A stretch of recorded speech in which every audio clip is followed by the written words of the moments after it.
Bangladesh rising. It's been called the fastest growing economy in the Asia-Pacific region. But can Bangladesh sustain the momentum? Hello, I'm Mike Walter, filling in for Rana Plaza, and this is The Heat.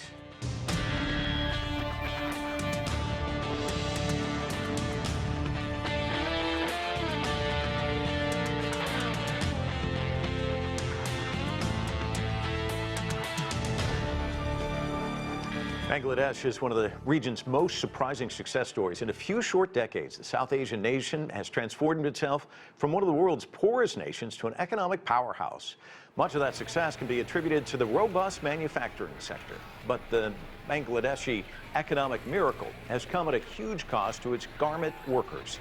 In 2013, a garment factory collapsed in the capital Dhaka, killing more than 1,000 people. Since then, efforts have been made to address workers' rights and safety concerns. Women's rights have also come under the spotlight after a schoolgirl was burned to death for filing a sexual harassment complaint against the school's principal.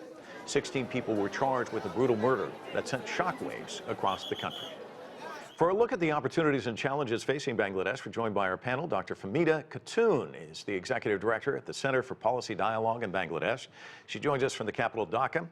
Tania Rashid is a special correspondent for the PBS NewsHour and a lecturer at Stony Brook University School of Journalism in New York. With us here in Washington, Sadanand Dhume is a resident fellow at the American Enterprise Institute. Also joining us is Dina Siddiqi. She is a clinical associate professor at New York University. I want to welcome all of you to the show. Fahmida, let me start with you because before I get to the question, though, a little bit of context. I'm old enough to remember the concert for Bangladesh back in 1971. George Harrison put on that concert and even did a song, and the first lyrics were, "My friend came to me with sadness in his eyes, told me that he wanted help before his country dies."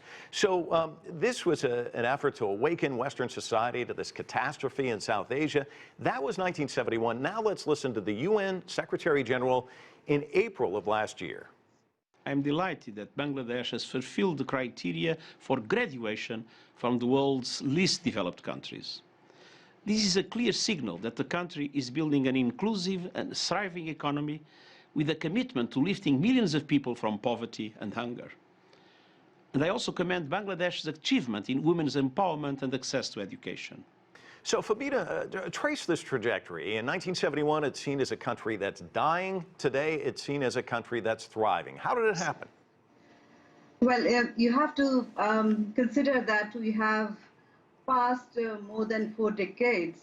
Now, one of the factors of Bangladesh's progress is that the social progress had preceded economic progress when Bangladesh became independent. And in the 80s and 90s, many organizations, non-government organizations such as Grameen Bank or BRAC, they had invested on women's empowerment, and through microcredit and various social programs, women had involved themselves in many economic activities, and as a result, they had to have investment on their children in terms of education and health care.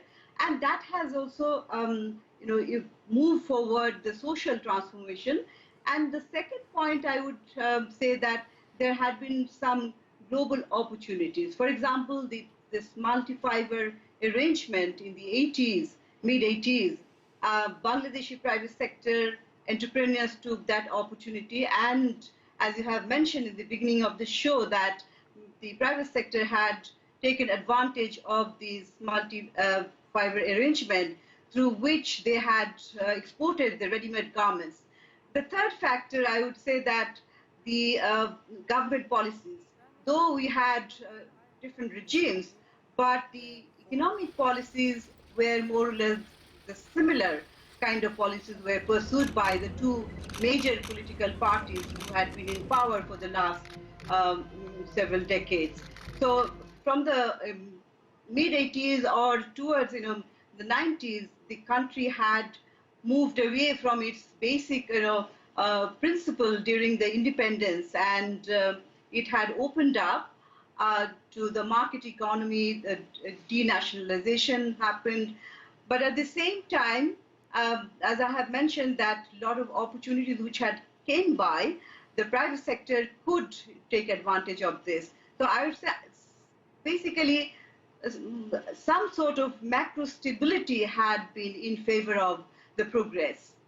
Sadanand, one of the interesting things, I mean, the International Monetary Fund downgrading the world economy to about 3% growth, and yet when we look at Bangladesh, this fiscal year, more than 8%, it's really a remarkable story, isn't it?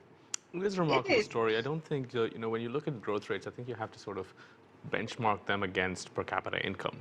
Now, Bangladesh is doing very well, and 8.1% is certainly nothing to scoff at. But you have to understand that this is a country whose per capita income is about 2,000. So when we look at growth rates in the West, we tend to say that, well, in the U.S. we'd be really happy if we had 3%. But that's really not how to look at growth rates in a developing country.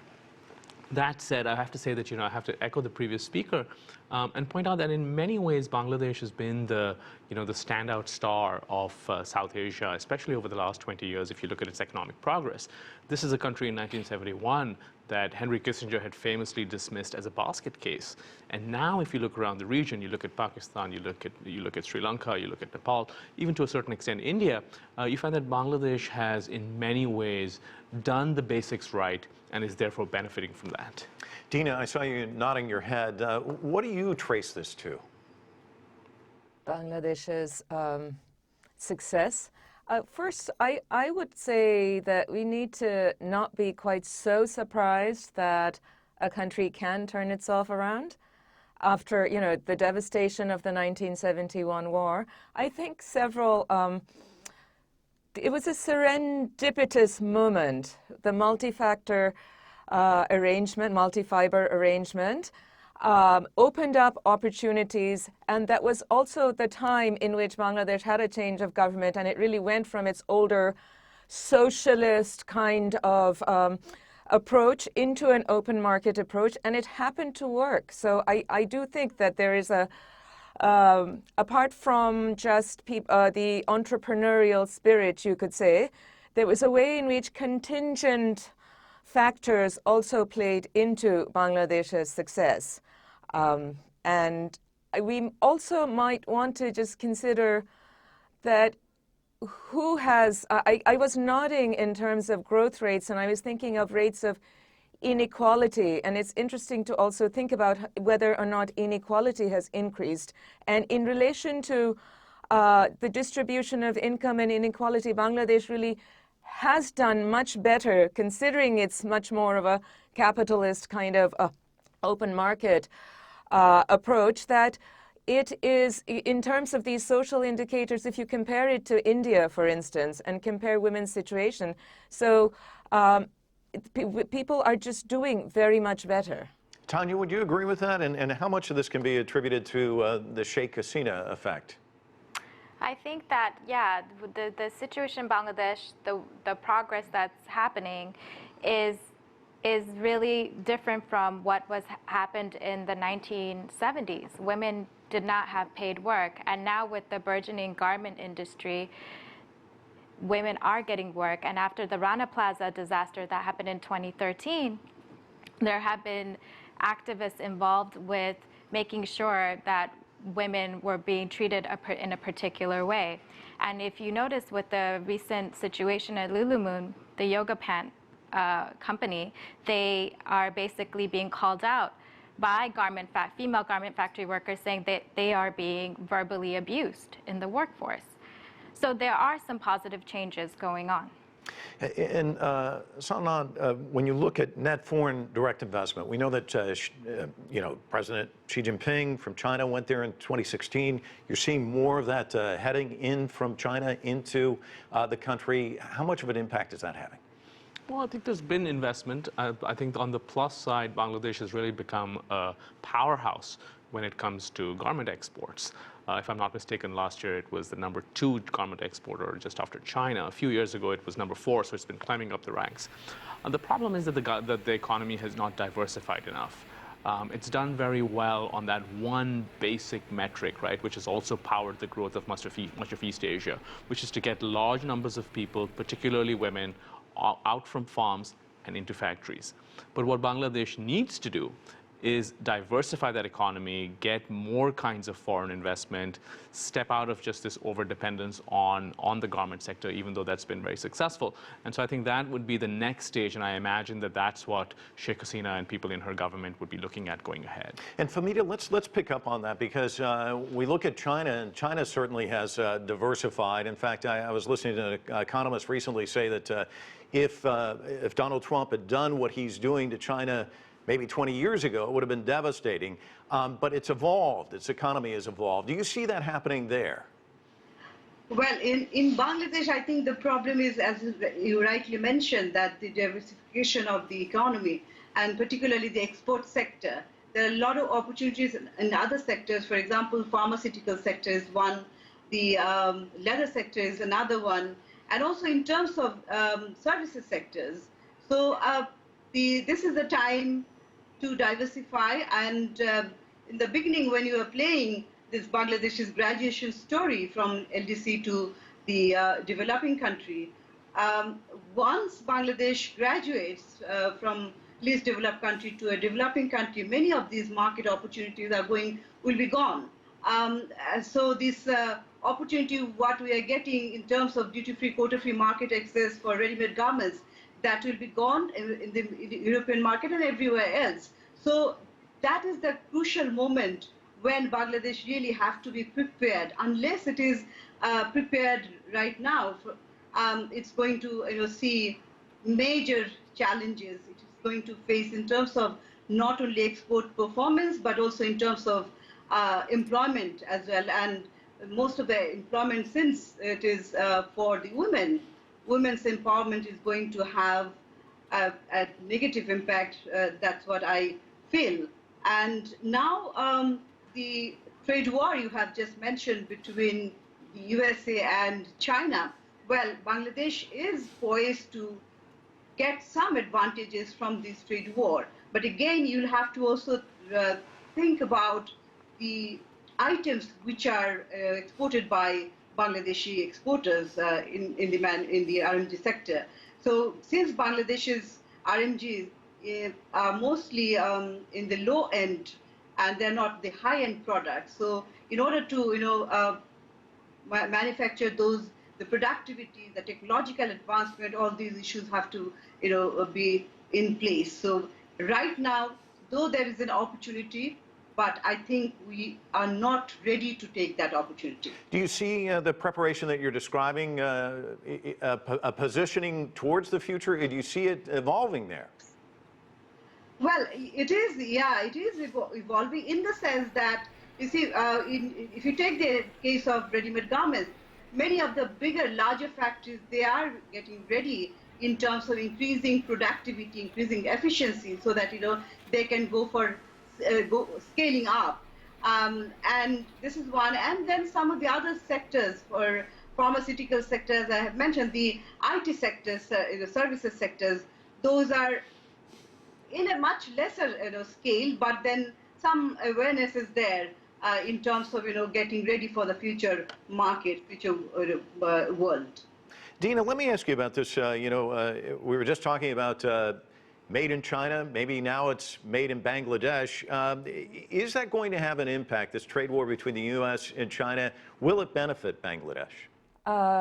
Interesting. I just want to add something to what Fahmida Khatun just said about preparing for the future. And one of the things I find very interesting is that the larger firms in Bangladesh, the garment manufacturers in Bangladesh, are also trying to place themselves as places where they have green factories. Bangladesh has some of the most cutting-edge green factories in the world. And I think that's one way in which Bangladeshi garment factory owners have a very long-term vision of how to sustain the industry.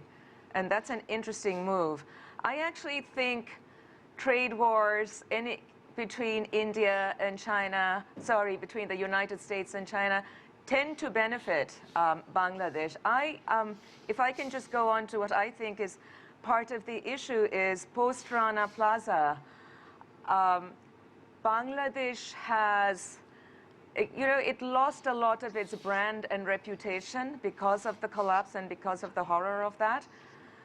But this also allowed international brands to actually pay Bangladeshi factory owners less for the same products, because Bangladeshi owners were in a more vulnerable place. And what has happened, what I saw happen, is that the owners then passed on, not wanting to skimp on their profits, have passed on any potential loss to the workers.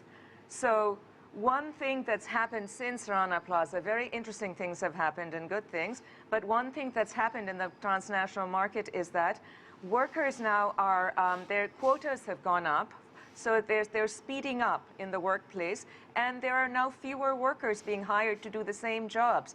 So it's a very much more complicated thing than simply bringing global consciousness to the conditions under which workers work.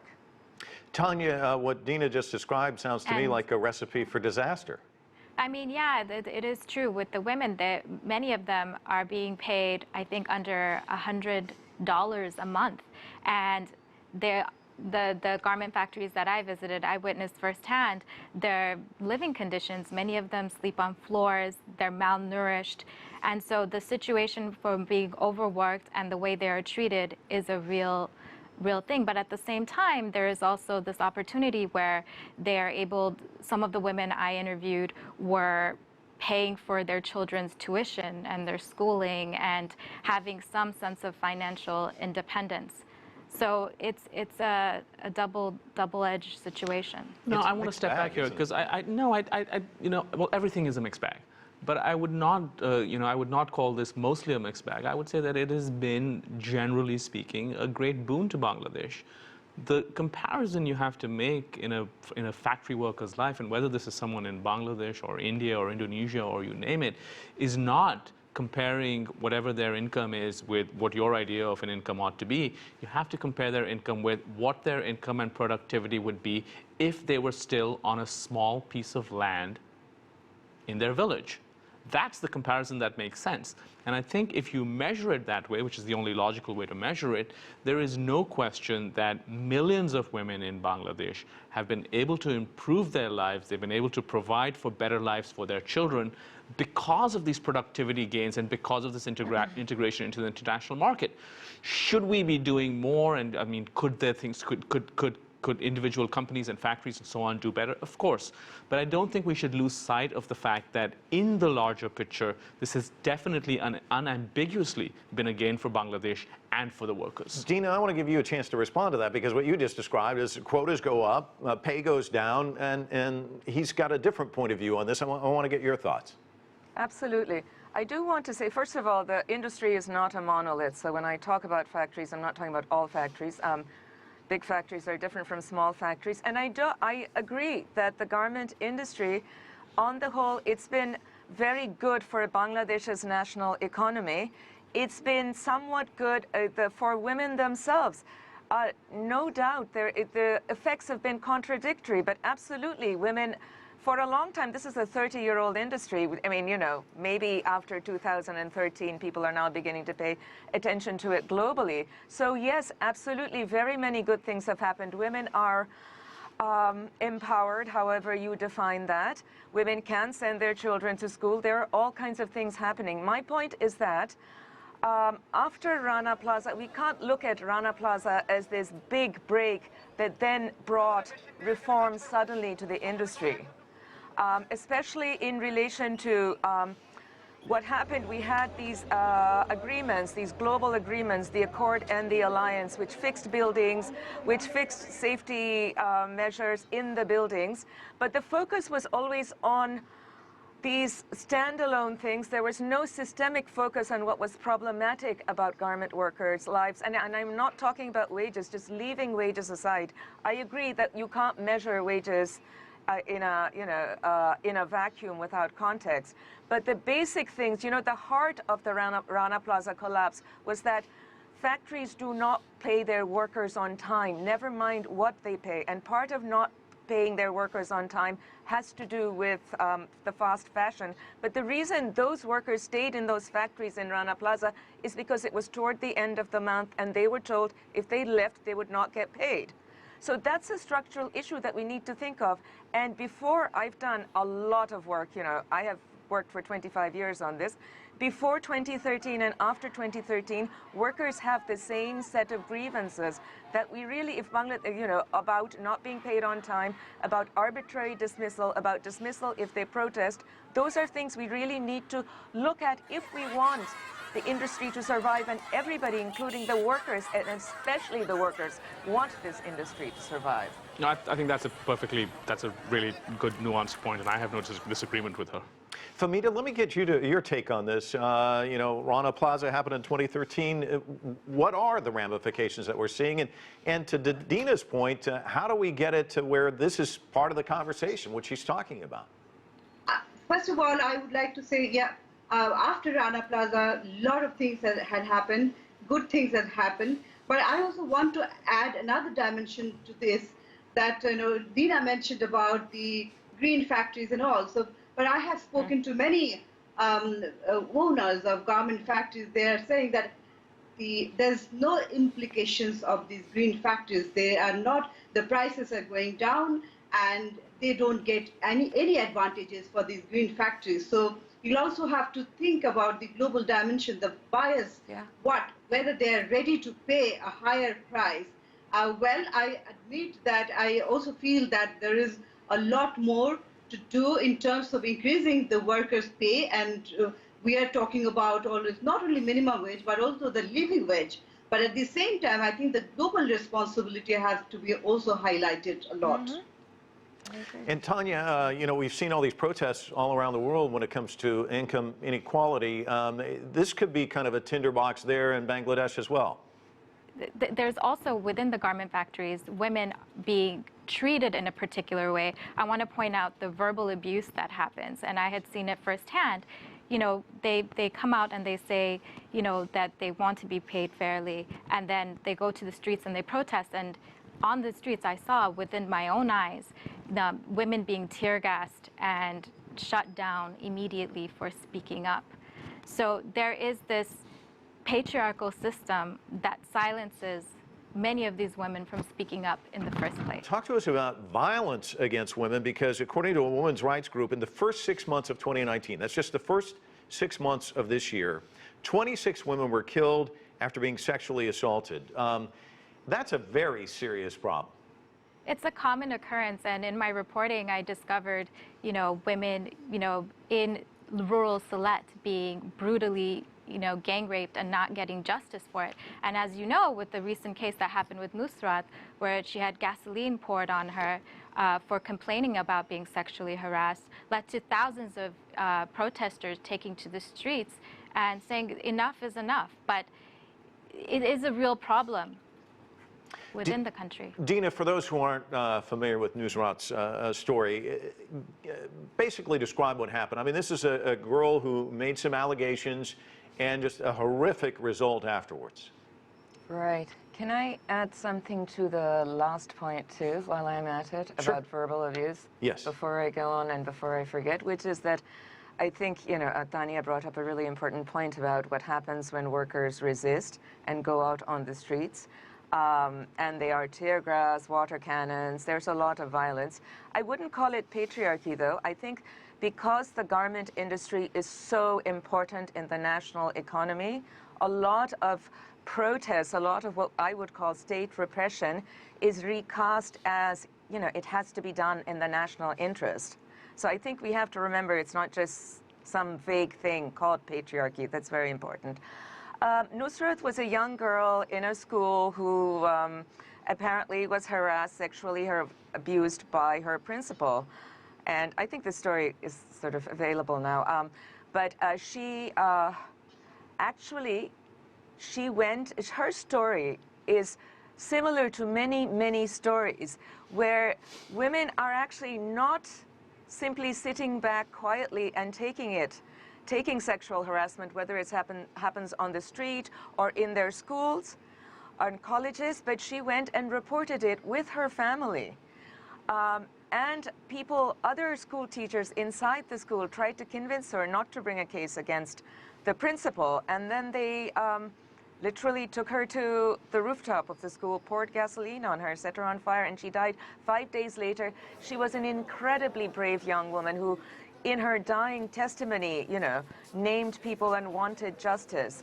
I do think that one of the things, gender-based violence is a big problem in Bangladesh as in the US, but it's a political problem as much as it is one of patriarchal norms and patriarchal sense of entitlement. I'm not undermining that, but this case really, although we got justice in this case, in most cases, it's the person who, the young woman and her family who are actually harassed.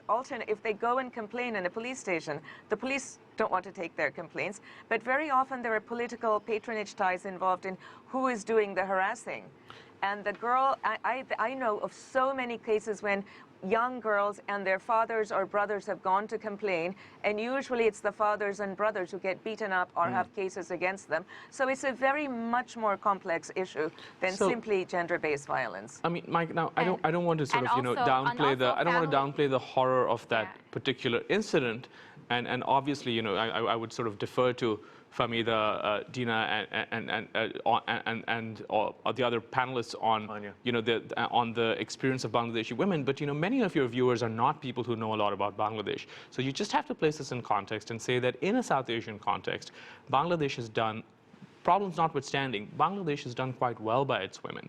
The very fact that this is a country whose polity has been dominated by two females, the very fact that Sheikh Hasina as prime minister has been the dominant political figure over the last 10 years, the very fact that we have these three brilliant panelists on this show, there are problems, of course, there are problems in every part of South Asia, but I think it would be kind of, you know, unfair to portray Bangladesh to a global audience as sort of uniquely problematic in this regard, when in fact, if you sort of take the larger view, Bangladesh has done extremely well by women. Tania, let me ask you, you know, why do we see gender-based violence like this when you have a female leader who's as strong as Sheikh Hasina?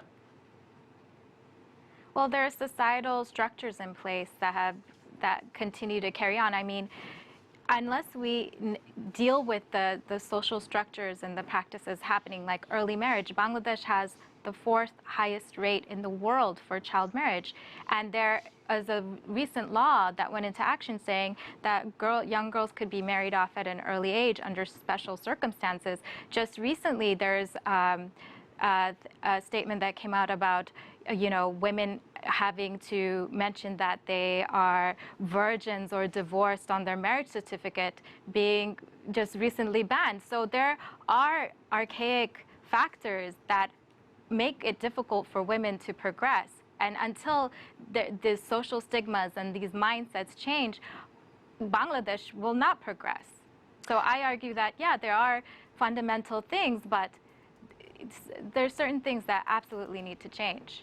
Well, we're going to have to leave it there. We've run out of time, but I want to thank all the panelists. It's been a great discussion. Really appreciate it. And that is this edition of The Heat. I'm Mike Walter in Washington, D.C. Thanks so much for being with us.